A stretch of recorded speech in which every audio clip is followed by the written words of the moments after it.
ఈ యొక్క సిటీకి ఒక one of the vice president గారు ఈరోజు సార్ చేతుల మీదుగా మీ అందరికీ భోజనాలు పంచిపెడదామని డిసైడ్ అయ్యి సార్ని ఆహ్వానం చూసాము.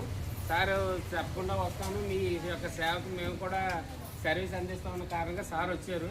అందు కారణంగా ఇవాళ సార్ చేతుల మీదుగా మీ అందరికీ అన్నదాన కార్యక్రమం చేయాలని తెలియజేసుకుంటున్నాను సార్. ఈ యొక్క చిరు సర్కార్ను స్వీకరిస్తానని ఆశిస్తున్నాను.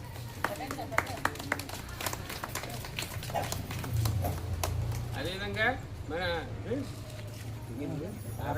ఈ పాప పుట్టినరోజు కూడా పాప పేరుటమా హాస్ని. ఈరోజు పాప హాస్ని పుట్టినరోజు, అధికారంగా భోజనాలు మీ అందరికి కూడా పాప